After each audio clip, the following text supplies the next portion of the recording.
এই কাজগুলো কি আমাদের, আমরা কি প্রশাসন, বিশ্ববিদ্যালয় প্রশাসনের কাজ না এগুলো? বিশ্ববিদ্যালয় প্রশাসন এগুলো কেন করছে না? তারা কি এগুলো দিচ্ছে না? কারোর বিরুদ্ধে কোনো অ্যাকশন নেয় নেই, তাহলে আমরা কিভাবে আশ্বস্ত হবো যে তারা আমাদের সমস্যাগুলো সমাধান করবে? আমি এরকম অন্যায় প্রত্যেকটা দিন করতে চাই, বারবার করতে চাই। আমি এই অন্যায় করবই করবো, বা অযৌক্তিক কোনো কর্মকাণ্ডকে প্রশ্রয় দিব না, বা কারো কাছে মাথা নতও করবো না ইনশাআল্লাহ। এখন আমি ওদেরকে ধরেছি, ধরার পর ছাত্র দলের যারা যাদের লিফলেট দিয়েছিল তারা আমার সাথে এসে দেখা করেছে। দেখা করে তারা বলছে যে প্লিজ এখানে কোনো ঝামেলা যাতে না হয় ছেলেটার, সেটার জন্য তারা সুপারিশ করেছে। এটা তো সম্পূর্ণ হচ্ছে আচরণবিধি লঙ্ঘন। এবং সবাই আচ্ছা ভাই, এই কাজগুলো কি আমাদের, আমরা কি প্রশাসন, বিশ্ববিদ্যালয় প্রশাসনের কাজ না এগুলো? বিশ্ববিদ্যালয় প্রশাসন এগুলো কেন করছে না? তারা কি এগুলো দিচ্ছে না?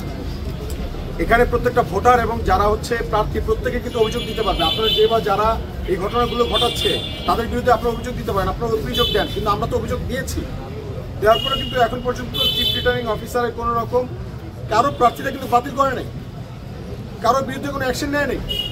তাহলে আমরা কীভাবে আশ্বস্ত হবো যে তারা আমাদের সমস্যাগুলো সমাধান করবে? সো ঢাকা বিশ্ববিদ্যালয়ের প্রত্যেকটা শিক্ষার্থী সুবিবেচক, তারা বিচক্ষণ, আমরা বিশ্বাস রাখি। এরকম অপপ্রচার যারা চালাচ্ছেন এবং যে ছাত্রলীগের কায়দায়, আওয়ামী লীগের কায়দায় বা স্বৈরাচারের যে পুরনো মডেল, সেই মডেলের প্রতিচ্ছবি যারা আবার বাস্তবায়ন করার চেষ্টা করছেন, ঢাকা বিশ্ববিদ্যালয়ের শিক্ষার্থীরা প্রত্যেকে সুবিবেচক। আশা রাখি তারা ব্যালটের মাধ্যমে আপনাদের এই বিষয়গুলো জবাব দেবে। এটা আমাদের একটা উদ্বেগের জায়গা তৈরি হয়েছে। আমরা এখন আপনাদের মাধ্যমে ঢাকা বিশ্ববিদ্যালয় প্রশাসনকে আবারও জানতে চাই, অতি দ্রুত আগামীকালকের মধ্যে আপনারা এটা দায়িত্ব নিয়ে এই সমস্যাগুলো সমাধান করুন। প্রথম কথা হচ্ছে, আমাদের নিরাপদ আর অনিরাপদ বলার কি আছে?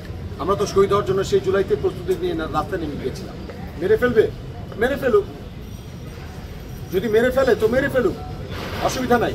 কি করবেন, লাঠি দিয়ে পিটাবে, পিটাক, কোনো অসুবিধা নেই। কিন্তু আপনাদেরকে মনে রাখতে হবে, যদি আমি যেই কাজ করেছি আমার মনে হয় না, যদি ঢাকা কলেজের কোনো শিক্ষার্থী, সবার কাছে আমি প্রশ্ন রেখে গেলাম, আমার কাছ থেকে অন্যায় হয়েছে? কোনো চোরকে ধরিয়ে দেওয়া কি আমার অন্যায় হয়েছে? প্রতিবাদ করা কি আমার অন্যায় হয়েছে? আর আপনারা চোরকে শাস্তি না দিয়ে প্রতিবাদ যে করেছে তাকে আপনারা শাস্তি দেবেন? যদি আপনারা আমার এই প্রতিবাদ করাটাকে যদি অন্যায় মনে করেন, ঢাকা বিশ্ববিদ্যালয়ের শিক্ষার্থীদের জন্য এই কথাগুলো বলার যদি আমরা অন্যায় মনে করেন, আমি এরকম অন্যায় প্রত্যেকটা দিন করতে চাই, বারবার করতে চাই। আমি এই অন্যায় করবই করব। এবং হ্যাঁ, মেরে ফেললে মেরে ফেলেন, এরকম মব ভায়োলেন্স করেন না। যদি কবর দিতে চান কবর দেন, কোনো অসুবিধা নাই। কিন্তু আপনারা মনে রাখবেন, যতক্ষণ বেঁচে আছি ততক্ষণ পর্যন্ত এই যৌক্তিক জায়গা থেকে, যৌক্তিক অবস্থান আমাদের বোল্ড থাকবে, স্ট্রং থাকবে।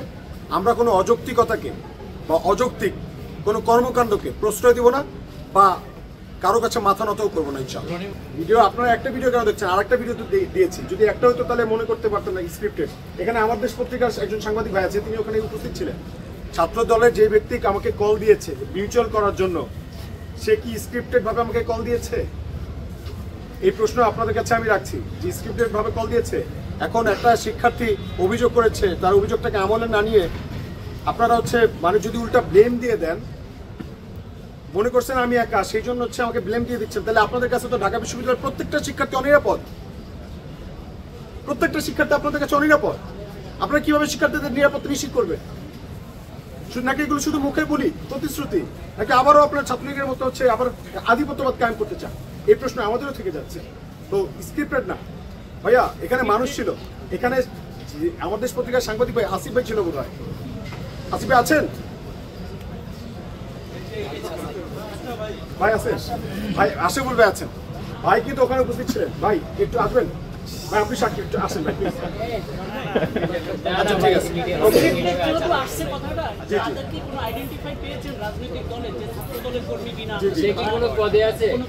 আমি দেখেছি যে তিনি ছাত্র দলের জিয়া নামের একজন ব্যক্তির সমর্থক খুব সম্ভবত, ঠিক আছে, এবং তার আন্ডারেই রাজনীতি করছে ঢাকা কলেজে। ভাই তার ব্যাপারেও আমার কোনো অভিযোগ নাই। যে এখানে আমাকে মামলা করছে, ওকে, যে মামলা করছে, আপনি যেটা জানতে চাচ্ছেন, যে মামলা করছে তার ব্যাপারে আমার কোনো অভিযোগ নাই। সে আইনি প্রক্রিয়া গেছে। আমার কথা, হ্যাঁ জি, আমার কথা শুনে নেন। যে মামলা করেছে, যার কথা আপনি শুনতে চাচ্ছেন বা জানতে চাচ্ছেন, তার ব্যাপারে আমার কোনো অভিযোগ নাই। সে মামলা করতেই পারে। তার যদি মনে হয় যে আমি কোনো একটা ল আমি এমন কোনো হচ্ছে ভায়োলেশন করছি ল যেটার জন্য আমার মামলা উচিত আমার নামে, সে মামলা করছে ওকে করছে, সেটা হচ্ছে আদালত হচ্ছে জাজ করবে, কোনো অসুবিধা নেই। কিন্তু কথা হচ্ছে যে যারা বহিরাগত এনে ক্যাম্পাসে এই পরিস্থিতি তৈরি করলো, তারা মূলত হচ্ছে এটার দায় কিভাবে মুক্ত হয়। দেশে দেশে সবার সাথে দ্য নিউজ।